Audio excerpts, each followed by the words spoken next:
Hey guys, and welcome to the Working Money Channel. You can see here Bitcoin is flirting with its former all-time high, guys. This was the former all-time high from back in November of 2021, $69,000 per coin. And if you look over here, Bitcoin has just been finding a range in here.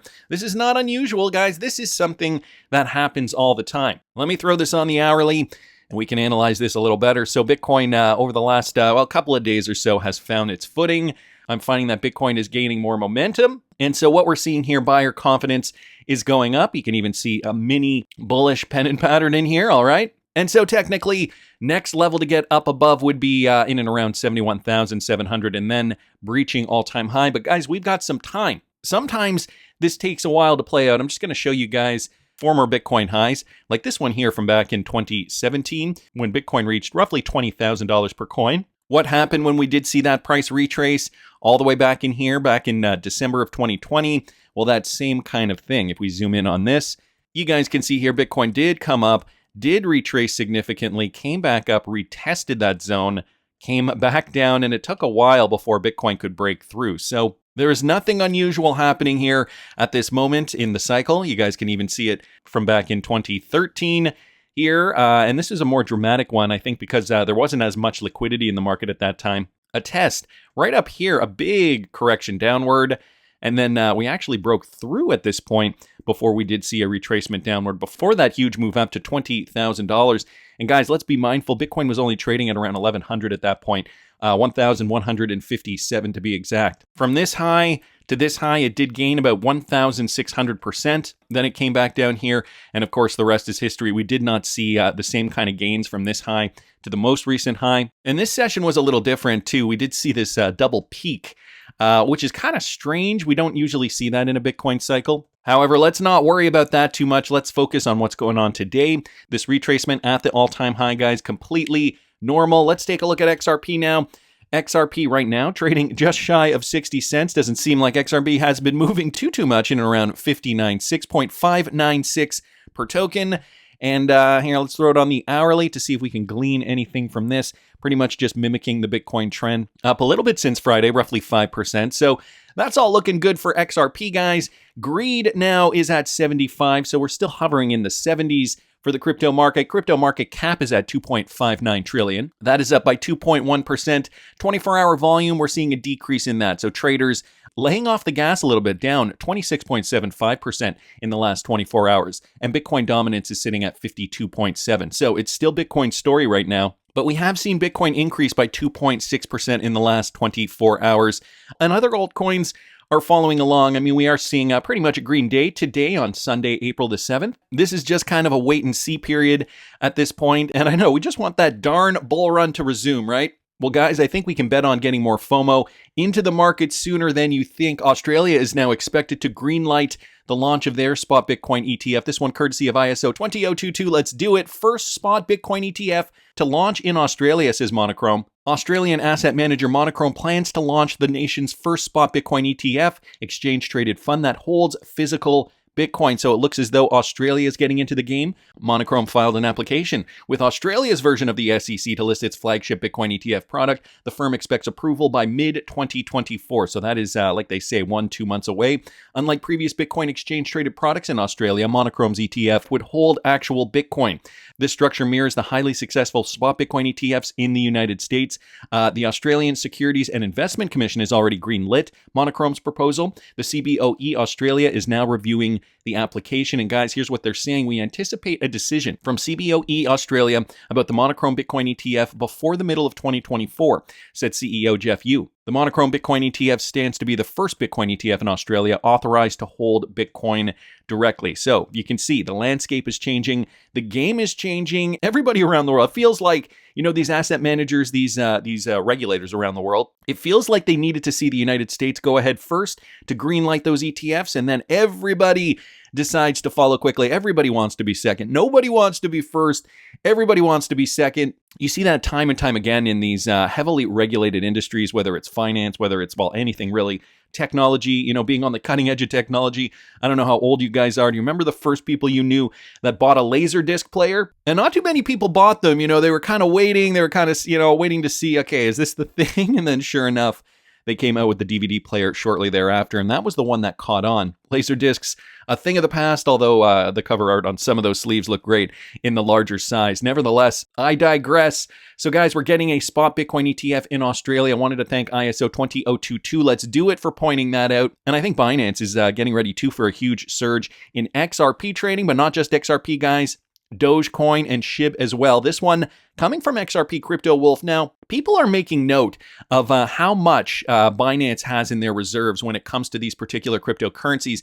Binance did recently update the reserve quantities. The Binance exchange did just release their current customer balance with over 3.13 billion in XRP. So guys, that is 3.13% of the total supply of XRP in existence owned by Binance. They say here Shiba Inu is worth about 65.312 trillion units, and Dogecoin coming in at 14.779 billion net balance. These reserves represent 102.6%, 103.6%, and 100.19% respectively. The figures as outlined in the Proof of Reserves report show a marked difference in the holdings of Bitcoin, Ethereum, and Solana, with customer net balances of 568,788 Bitcoin, 4.44 million Ethereum, and 30.89 million Solana. The customer net balance, however, is lesser in comparison with Binance's 2.6% difference for XRP, 3.5 in SHIB, and 0.19 in Doge. Ultimately, though, Binance wants to do this to be able to manage the liquidity risk and profile because, and they have the experience here, they know that this market is going to get volatile once again, something that maybe Coinbase should think about. But I guess Coinbase, maybe it isn't the quantity of cryptocurrency that they hold. Maybe that's not the reason why the exchange keeps going down. But, for an exchange to be on top of the numbers, this is Pro Moves 101. Binance, as far as I know, has never had a problem during a bull run, during a highly volatile crypto event. I guess I should say a bull run or an intense bear market either. In each case, you do need to have a robust platform, and Binance is one of those exchanges that proves itself time and time again. It really is unfortunate that users in many different Western countries now are banned from using Binance because I do think, they're one of my favorite exchanges. They still are. Even though I cannot use Binance, I love Binance for so many reasons. The quantity of coins, the liquidity, they're one of the top highly liquid cryptocurrency exchanges too. So, and these are all things that I talk about in detail to my Patreon subscribers at patreon.com/workingmoneychannel. So, I do have my $10,000 plus portfolio up there. But guys, there's so much else to talk about too. There's on and off ramp strategies, and of course, trading targets, something that fell a little short in the last bull run for me. I wish I had traded more of my cryptocurrency for hard cash, and this time around I have changed it up. So if you want to follow me, patreon.com/workingmoneychannel. It is only $5 a month. The bull run is really exciting, but guys, the real world utility when banks start utilizing cryptocurrencies, this is when we have really come into our own, and JP Morgan did release an annual statement. This is an older document, not too old though. It is from 2024, and it does say down here for institutional use only, okay? Institutional, wholesale, and professional clients only are supposed to be reading this document.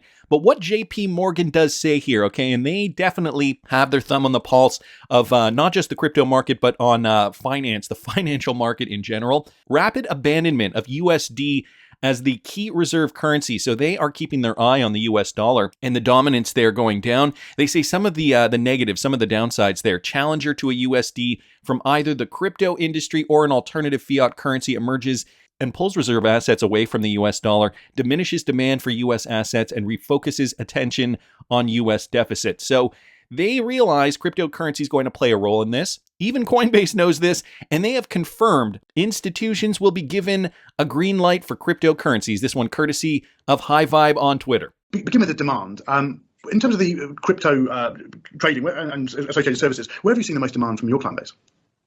Hi, Will. Thanks very much for having me. Just before I answer this question, it's worth giving a bit of context about the formation of crypto as an asset class. So over the last 20 years, new markets have been created and adopted by institutions. We're talking about FX, treasuries, credit, EM, commodities, derivatives, structured products, and so on. Typically, it takes around 3 to 5 years before clients and their banking and trading partners all adopt a new vertical. But in 2021, crypto markets compacted a 5-year into a 1-year cycle. The end of 2020 kicked off an institutional onboarding year in 2021 as traditional finance participants started to engage in crypto ecosystem in earnest. Institutional clients' volumes basically 10x as they traded $1.1 trillion in volume in cryptocurrency on Coinbase, up from $120 billion the year before. So now to answer your question, I would say every type of institutional investors have been very much involved in 2021, and each for their own reasons. So let's start with hedge funds, which are the primary users and who are using our flagship prime brokerage services to create, maintain, and refine their edge in generating alpha. The second bucket is VCs, and they continue to deploy capital in the crypto economy as digital assets and blockchain technology are increasingly viewed as providing uncorrelated returns. The flows are driven mostly by LPs and asset owners who are looking to allocate to growth investments in a low yield environment. The next bucket, family offices, they enjoy lower regulatory and shareholder obligations compared to institutions, and that enables them to be more future forward and seek higher growth strategies. I would say that they were the earliest entrants to crypto as long-term investors, and this was also driven by the next generations that are more open to crypto and digital assets than their parents. Now, to a lesser degree, I would say asset managers, who are the gatekeepers of roughly 200 trillions of capital, their investment mandates and fiduciary duties are unfortunately requiring much longer due diligence. So adoption is taking time with this group. And it's, however, a question of when, not if. And at Coinbase, being a publicly listed company, we're playing a huge role thanks to a very robust suite of products and services for this micro segment. I'm going to stop it there. So you notice what he said there? The big guys, the asset managers, tons of capital sitting on the sidelines. This is not a matter of if, it's just a matter of when. And so Coinbase is ready to onboard them as soon as that occurs. I mean, it's no wonder Coinbase now does have that relationship with BlackRock. So the money is still waiting, guys. I mean, we're getting there slowly but surely. We've got Bitcoin ETFs, but everybody isn't jumping into the pool quite yet. This is good, though, for everybody. Good for the asset class, good for crypto holders in general. Yet there is still a lot of FUD here surrounding XRP that Bill Morgan is noticing. 3 species of FUD, he says. The 3 species the XRP community cannot move on from and continue to entertain no matter how many reasons are put forward to dismantle these incorrect narratives. And here they are, okay?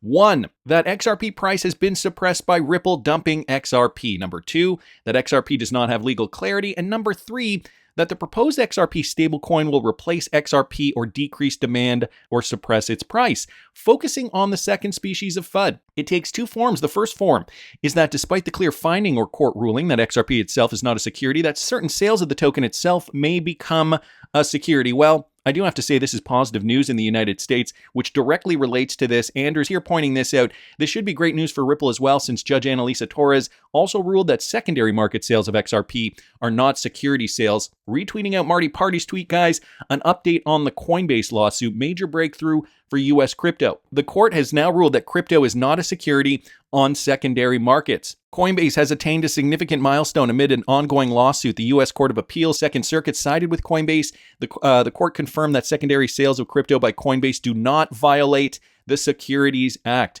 So check this out here. The plaintiffs asserted federal claims under all these sections. Additionally, they brought forth new laws that claim under the securities law of California, Florida, and New Jersey. These claims were filed on behalf of a nationwide class consisting of individuals. The affected people include those who bought or sold tokens on Coinbase's platform between October 8th, 2019, and the filing of the amended complaint date on March the 11th, 2022. So now the court has ruled, exchanges selling in the secondary market, that does not constitute a security. So that, I think, opens things up a little more. And this was just ruled on, I believe, yesterday. So some great news there. So I think it is very clear, XRP now on the secondary market, along with a handful of other cryptocurrencies, not going to be deemed a security. There's the stablecoin argument too here, number 3, that the proposed XRP stablecoin will replace XRP or decrease demand for XRP or suppress its price. Well, guys, I think we were warned about this from David Schwartz from a few months ago. David told us about a high-quality stablecoin pegged by USD, and now it's coming. This coming from Jack the Rippler here. Do you remember this clip? Listen to this. One of the things that's been missing on the XRP Ledger DEX is like a large number of high-quality assets. Like there's XRP, and then there's a couple of like medium, and then there's a long tail of interesting stable coins, but not access to not like a high quality US dollar stable coin obviously is extremely important. So, and the euro stable coin. So that's going to help bring some of those things to the XRP Ledger side. Well, I think David Schwartz may have been projecting at this time. A high-value stablecoin is now coming to the XRP Ledger. So, it was announced that it is going to be a USD-pegged stablecoin. But notice, too, that he says there could be a euro-pegged stablecoin on the XRP Ledger in the future. So, is he telling us something? Is he projecting that, maybe the next thing up is a European stablecoin, a euro built on the XRP Ledger? Things to definitely look forward to. Now, with regards to driving more demand for XRP based on this stablecoin, Jungle Inc. here posted this. Chris Larsen explains why we don't have to fear stablecoins or other RWAs on the XRP Ledger. Now, this is an older clip from 2019, but I think Chris Larsen really does sum it up nicely here. This will only increase the use of XRP as a math-based currency and native asset. The huge upside is market makers will no longer be needed, will take most transactions 100% on-chain.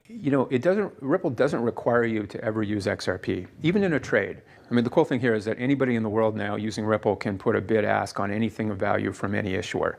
So for example, somebody can decide, I'm going to make a market between United Airline miles, if once United Airline miles are on Ripple, I hope they will be someday, to Brazilian real. You could go directly. You don't actually have to go through XRP. But what we believe will happen is that most market makers, in filling out the world of exchanging value from anything of value, again, currencies, merchant reward points, airline miles, gold, silver, anything that you define as value, most people will actually, most market makers will use XRP. Because as a currency without a counterparty, it is a completely unique thing in the protocol, just like Bitcoin is completely unique. So again, our view of why math-based currencies are so valuable isn't necessarily that they replace existing currencies, it's just that they have a very unique feature in that they have no counterparty. So the whole world, the world only has to think about one thing when it comes to Bitcoin or Ripple, is the price in any microsecond in time. You never have to think about the counterparty risks. It turns out that is a completely unique thing that's never existed before. So why is that important? Let's say we use the example of a farmer in Nepal wanting to buy farming equipment from a supplier in Kenya, let's say. If you didn't have the math-based currency, even in an internet for value, you'd probably have to go Nepalese rupee to Indian rupee to British pounds to Kenyan shilling. That's a lot of hops. Right, and you're going to lose a good amount of money on each hop. You lose value on every hop, right? Because you're involving currencies with counterparties, things of value with counterparty. It'd be much better to go Nepalese rupee to XRP through a market maker, and then there's some other market maker that has made a market between Kenyan shilling and XRP. Now, Nepal and Kenya are one hop away. You're actually one hop away from airline miles, and everything is one hop away. That's why a math-based currency, we think, is really unique and really has value. Because everything is one hop away. I know we knew some of this stuff, but I think it is good to remind ourselves what XRP actually does and how it'll actually benefit a stablecoin on the network. Now, I mean, there's been a lot of controversy surrounding the topic of XRP price being suppressed by Ripple dumping XRP. I think sometimes we tend to lose focus. Michael Branch here bringing this up. Crypto market analyst Barry C. has provided an extensive explanation as to why he believes XRP could in fact surge to $1,000 per coin. And I mean, $1,000, it's an arbitrary number, I personally think. Essentially, getting that number up high, okay? This is essentially what this analyst is focusing on here. While XRP still struggles below the $1 mark, market watchers remain optimistic of its potential, projecting eventual price surges and lofty targets. This article just goes on and talks a little bit about some other predictions. Due to this ambitious nature, though, of this projection, proponents have similarly dismissed it as impossible. However, in a detailed and thought-provoking analysis, market analyst Barry C. did lay out a comprehensive case for why XRP could potentially reach $1,000 per coin. So he says he's put a lot of thought into this. This isn't an arbitrary number. He says, I look at where the crypto market was when I first got in 2016. Bitcoin was at $330. Litecoin was at $3. Then comes 2017. And if you guys weren't here for that bull run, that was my first bull run. It was really, really exciting. Ethereum started at $10 per coin and XRP was at 0.008 cents. At the time of those prices, no one was talking about a Bitcoin at $74,000, a Litecoin at $400, an Ethereum at $3,000, nor an XRP at $3. But it happened. The market did move. It evolved.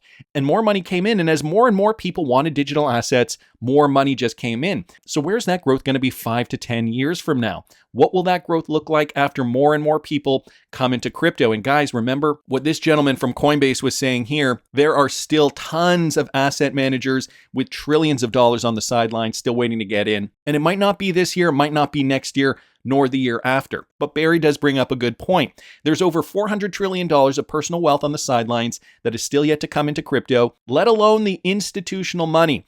Look at the success of the Bitcoin ETF in the next 5 to 10 years. What other crypto ETFs will institutions want to access? That is why I discussed the price of XRP on a 5 to 10 year timeline. They say XRP will never hit that price, is to say that the entire crypto market as a whole will never grow or evolve, that new money will never come in, and that Ripple must halt everything they're doing right now, have no future plans or ambitions, and completely fail in everything they've set out to do in crypto and finance since 2016, which is clearly not going to happen. What's more likely, that level of complete failure in crypto and Ripple? Or is it more likely that crypto will grow the same way it did since 2016 and that people aren't ready to fathom price action like $1,000 per XRP, the same way no one could fathom a $74,000 Bitcoin in the year 2016? So some things here to set our sights on. This type of life-changing growth and price action does take time. Holding XRP and making life-changing wealth with XRP isn't meant to be easy. That's why you have to have an honest perspective of how the market has grown and where the markets could go. Again, guys, this is a future projection based on the real-world utility, based on money managers, $400 trillion of money coming into this market. It may be this bull run. It may be next bull run. What I know personally is that I have a plan for this particular spec run. I want to make as much money as possible, buy back in when we dip back down. And so all the details are there at patreon.com/workingmoneychannel if you guys are interested in following my trading journey. Again, though, that's just my opinion. I want to hear what you guys think. Please subscribe to the channel if you haven't already. Like the video if you like the content I'm providing. I always love hearing your comments. See you in the next one, guys.